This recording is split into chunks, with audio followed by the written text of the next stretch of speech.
नमस्कार, दिन भर की अंतर्राष्ट्रीय खबरों पर आपका स्वागत है। आज के इंपॉर्टेंट हाइलाइट्स की बात की जाए तो श्रीलंका एक बार फिर भारत को धोखा देने की तैयारी में है, जहां श्रीलंका अपने उस नियम को बदलने जा रहा है जिसके तहत दुनिया का कोई भी स्पाई शिप इंक्लूडिंग चाइना उसके कोस्टल एरिया पर आकर के रिसर्च कर पाएगा और यह भारत के लिए एक नई चिंता का विषय है। वहीं ईरान के नए राष्ट्रपति करीब 250 मिलियन यूएस डॉलर का लाइन ऑफ क्रेडिट देने वाले हैं चाबहार पोर्ट के लिए, ताकि इसे और अच्छे से डेवलप किया जा सके। फ्रांस और भारत की दिग्गज कंपनी अडानी ग्रुप मिलकर के नई रॉकेट्स भारत के अंदर प्रोड्यूस करने जा रहे हैं। Pakistan billions of dollar loan China से रिसीव करने जा रहा है। प्रधानमंत्री मोदी रूस जा रहे हैं, उसको लेकर के चाइना ने भारत की तारीफ की है। प्रधानमंत्री मोदी ने यूके के नए प्राइम मिनिस्टर को इनवाइट किया है अपने देश के अंदर आने के लिए। आज के इस वीडियो में Iran, France, Bharat, Pakistan, Sri Lanka, Russia, China, UK से जुड़े हुए कुछ इंपॉर्टेंट अंतर्राष्ट्रीय खबरें हम आपको बताने वाले हैं। यदि आपको हमारी ये सीरीज पसंद आ रही है तो इसे लाइक और चैनल को सब्सक्राइब जरूर कीजिएगा। सबसे पहली और इंपॉर्टेंट अपडेट की बात की जाए तो लास्ट ईयर खबर सामने निकल के आती है कि चाइना के कई एडवांस स्पाई शिप श्रीलंका पहुंचने शुरू हो चुके हैं। श्रीलंका के कोस्टल एरिया पर पहुंचते ही वो भारत के साउथ इंडिया पर नजर रख पाएंगे, क्योंकि भारत के साउथ इंडिया में कई इंपॉर्टेंट पीएसयूज के हेड ऑफिस, डीआरडीओ और तमाम रिसर्च इंस्टीट्यूशन है, जहां पर चीन अपनी पैनी नजर रखना चाहता है। लेकिन भारत की सिक्योरिटी को ध्यान में रखते हुए श्रीलंका अपने कुछ नियम को बदलता है और नए नियम ये है कि अब श्रीलंका के कोस्टल एरिया में जो रिसर्च का काम है उसे रोका जाएगा और किसी और देश के स्पाई शिप यहाँ पर आकर के काम नहीं कर पाएंगे। और श्रीलंका का ये फैसला दुनिया भर में हेडलाइंस भी बनाता है, लेकिन अब श्रीलंका अपने इस नियम को बदलने जा रहा है। डिटेल्स की बात की जाए तो श्रीलंका के विदेश मंत्री अली साबरी रिसेंटली अपनी टोक्यो यात्रा पर जाते हैं। वहीं एक जापान के सरकारी मीडिया के सामने इस बात का खुलासा करते हैं कि हम अलग अलग देशों के लिए नए नियम नहीं बना सकते और जिस तरीके का नियम है भारत के लिए कि कोई भी रिसर्च वेसल कोस्टल एरिया पर नहीं आ सकती, अब इस नियम को पूरी तरीके से हम खत्म करने जा रहे हैं। रिपोर्ट्स के मुताबिक नेक्स्ट ईयर यानी कि साल 2026 में श्रीलंका अपने इस बैन को पूरी तरीके से हटाने वाला है और यहाँ पर सिर्फ चीन ही नहीं बल्कि दुनिया के अलग अलग देशों के रिसर्च वेसल आसानी से पहुंच पाएंगे और फिर इसे भारत के लिए एक बड़ी चिंता का विषय बताया जा रहा है। वहीं श्रीलंका के विदेश मंत्री की बात के सामने आते ही दुनिया ये बात समझ चुकी है कि अब श्रीलंका चीन के साथ मिलकर के काम करने जा रहा है। वहीं जब विदेश मंत्री पर सवाल किया गया तो उनका कहना है कि श्रीलंका अपने रिसर्च फील्ड को और ज्यादा बढ़ाना चाहता है, इसीलिए हम अलग अलग देशों के रिसर्च वेसल्स यहाँ पर लाएंगे। लेकिन चीन का मकसद क्या है ये हम सभी साफ जानते हैं। अगर इसके पीछे मेन कारण की बात की जाए कि आखिर श्रीलंका चीन के फेवर में इतनी ज्यादा बातें क्यों कर रहा है, तो रिसेंटली रिपोर्ट्स के मुताबिक चाइना मर्चेंट ग्रुप ने कोलंबो पोर्ट के लिए करीब 400 मिलियन यूएस डॉलर का निवेश किया है। इससे वहां पर एक बड़े लॉजिस्टिक कॉम्प्लेक्स को बनाकर के तैयार किया जाएगा। आपको बता दें साल 2022 में श्रीलंका के दिवालिया होने के बाद ये उनको मिली पहली बड़ी विदेशी इन्वेस्टमेंट है। इसी बात से खुश होकर के ये अपने नियम कानूनों को बदलने जा रहे हैं। लेकिन आप कमेंट्स में बता सकते हैं कि भारत सरकार को श्रीलंका पर दबाव बनाना चाहिए ताकि श्रीलंका अपने इस नियम को बदल ना पाए। अगली इंपॉर्टेंट अपडेट की बात की जाए तो चीन के राष्ट्रपति शी जिनपिंग सितंबर 2024 में पाकिस्तान का दौरा करने वाले हैं और इसी बीच पाकिस्तान को करीब 6 अरब डॉलर का लोन दिया जाएगा। वैसे तो पाकिस्तान अनाउंसमेंट कर दी है कि वो इस बार जो लोन लेने वाले हैं आईएमएफ से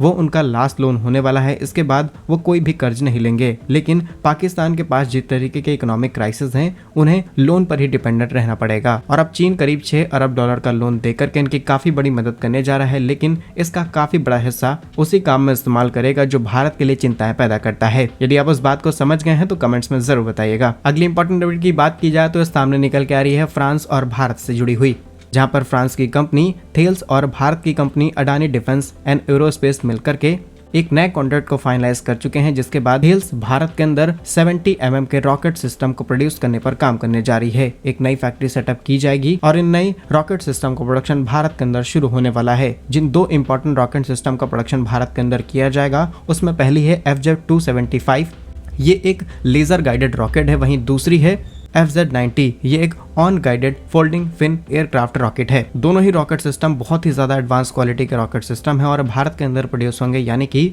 भारतीय सेना में इसे आसानी से शामिल किया जा सकता है। पहले भारत इन्हें इंपोर्ट कराने की तैयारी में था, लेकिन कुछ दिनों के चली नेगोशिएशन के बाद ये फाइनलाइज हुआ कि इनका प्रोडक्शन भारत के अंदर किया जाएगा। वहीं फ्रांस की कंपनी का कहना है कि हम भी चाहते हैं कि मेक इन इंडिया के साथ आगे बढ़ा जाए और भारत के डिफेंस एक्सपोर्ट में काफी बड़ा कंट्रीब्यूशन दिया जाए। अगली इंपॉर्टेंट अपडेट की बात की जाए तो ईरान के राजदूत ने अनाउंसमेंट की है कि वह लाइन ऑफ क्रेडिट देने वाले हैं शहीद बहिश्ती टर्मिनल में और ये करीब 250 मिलियन US$ का होने वाला है। इसका मकसद यही है कि किस तरीके से चाबहार पोर्ट को और ज्यादा अच्छे से डेवलप किया जाए और भारत के साथ साथ ईरान की जो कनेक्टिविटी है दक्षिण पूर्व में इसे और ज्यादा एडवांस किया जा सके, ताकि इससे काफी बड़ा टैक्स कलेक्शन ईरान को मिले और वो अपनी इकोनॉमी को और ज्यादा बढ़ा पाए। जैसा कि आप लोग जानते होंगे कि रिसेंटली भारत को चाबहार पोर्ट अगले 10 सालों के लिए मिल चुका है, लेकिन इसे डेवलप करने के लिए हमें भी कुछ फंडिंग की जरूरत पड़ेगी। लेकिन भारत यहाँ पर पैसा खर्च करेगा। इसी के साथ अगर दोनों देश मिलकर के पैसा लगाते हैं तो ये काम और जल्दी किया जा सकता है। वहीं अगली इंपॉर्टेंट अपडेट की बात की जाए तो प्रधानमंत्री मोदी ने बीते शनिवार को ब्रिटेन के नए प्रधानमंत्री कीर स्टारमर को बधाई दी। इसके अलावा दोनों नेताओं ने आपस में बात की है और कहा गया है कि जल्द मुलाकात की जाएगी। असल में प्रधानमंत्री मोदी जी ने एक आमंत्रण दिया है नए प्राइम मिनिस्टर की कि वो जल्द ही भारत आए। भारत और ब्रिटेन के बीच जो ऐतिहासिक संबंध हैं उनको और ज्यादा मजबूत किया जाए और किस तरीके से व्यापारिक रणनीतिक साझेदारी और ज्यादा मजबूत की जाती है, इस पर दोनों नेता मिलकर के बात करेंगे। बताया जा रहा है कि नए प्रधानमंत्री जी के बहुत अच्छे दोस्त हैं। वहीं उनके नए विदेश मंत्री या फिर उनके विदेश सचिव भारत के विदेश मंत्री एस जयशंकर जी के बहुत ही अच्छे दोस्त माने जाते हैं। वहीं अगली और इम्पोर्टेंट अपडेट की बात की जाए तो इटली अब रूस की धमकियों का मुकाबला करने के लिए कई और यूरो फाइटर लड़ाकू विमान का ऑर्डर दे चुका है। ये बात तो आप सभी जानते होंगे कि रिसेंटली नाटो के चीफ ने एक बड़ी वार्निंग दी है कि सभी यूरोपीय देश नए नए न्यूक्लियर वेपन्स तैनात करने शुरू कर दें और जिसको जरूरत पड़ती है वो अमेरिका से मदद ले सकते हैं। इसी बीच इटली अपने सैन्य बलों को और ज्यादा मजबूत करने जा रहा है और नए लड़ाकू विमानों का ऑर्डर दिया जा चुका है। इसमें भारी मात्रा में यूरो फाइटर लड़ाकू विमानों को शामिल किया जाएगा। जहां इटली का कहना है कि जल्द से जल्द हम ये लड़ाकू विमान अपनी सेना के साथ शामिल करना चाहता है ताकि आने वाले रूस के किसी भी खतरे से निपटा जा सके। वहीं जल्द ही इटली की तरफ से एक बड़ा ऑर्डर प्लेस किया जाएगा जिसमें न सिर्फ फाइटर जेट्स बल्कि कई प्रकार के मिलिट्री टैंक, फाइटिंग व्हीकल्स और तमाम मिसाइल और गोला बारूद शामिल होंगे। अगली इंपॉर्टेंट अपडेट की बात की जाए तो मिस्र के अंदर भारत के लिए जो फूड प्रोडक्ट का एक्सपोर्ट करने का प्रोसेस है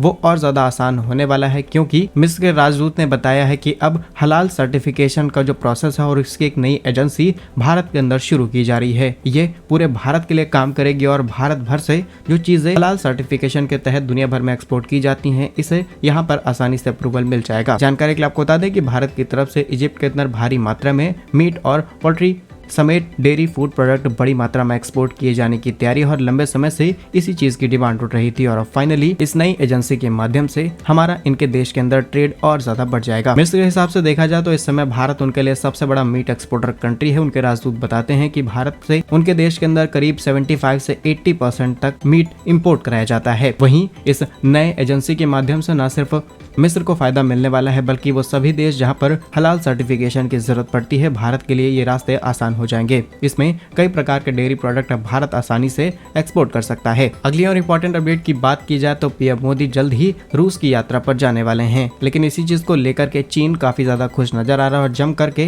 भारत की विदेश नीति की तारीफ की जा रही है। डिटेल्स की बात की जाए तो प्रधानमंत्री मोदी जी 8 और 9 जुलाई रूस की राजधानी मॉस्को के दौरे पर जाने वाले हैं। रूस यूक्रेन हमले के बाद ये काफी बड़ा इंपॉर्टेंट विजिट माना जा रहा है प्रधानमंत्री मोदी जी की तरफ से, क्योंकि सभी पश्चिमी देश भारत को समय समय पर धमकाते आए हैं कि भारत अगर रूस के साथ रिश्ते मजबूत करेगा तो वो भारत के ऊपर कई प्रकार के प्रतिबंध लगाएंगे और जापान के साथ मिलकर के कई प्रतिबंध लगाए जा चुके हैं। इसके बावजूद भी भारत रूस के साथ अपने रिश्ते मजबूत करने में लगा हुआ है। लेकिन इसी बीच चीन के सुचाओ यूनिवर्सिटी में प्रोफेसर विक्टर गाओ ने प्रधानमंत्री मोदी जी की इस यात्रा की जम करके तारीफ की है। उनका कहना है कि भारत जिस तरीके की विदेश नीति अपना रहा है ये वाकई बहुत ज्यादा स्मार्ट है, क्योंकि एक तरफ सभी पश्चिमी देश भारत को धमका रहे हैं, इसके बावजूद भी न सिर्फ भारत रशिया से बायलैटरल ट्रेड कर रहा है बल्कि 50 से 60 बिलियन US$ के ट्रेड किए जा रहे हैं और अब प्रधानमंत्री मोदी वहां पर खुद विजिट करने जा रहे हैं। ये किसी भी स्मार्ट स्टेप से कम नहीं माना जा रहा। वहीं कई चीनी मीडिया रिपोर्ट्स में भी इस बात को जम करके बताया गया है और भारत की विदेश नीति की तारीफ की गई है। फिलहाल क्या कुछ कहना है इन सभी अंतर्राष्ट्रीय खबरों पर हमें कमेंट्स में जरूर बताइए। यदि आपको हमारी ये सीरीज पसंद आई है तो इस लाइक और चैनल को सब्सक्राइब जरूर कीजिए। वंदे मातरम, भारत माता की जय।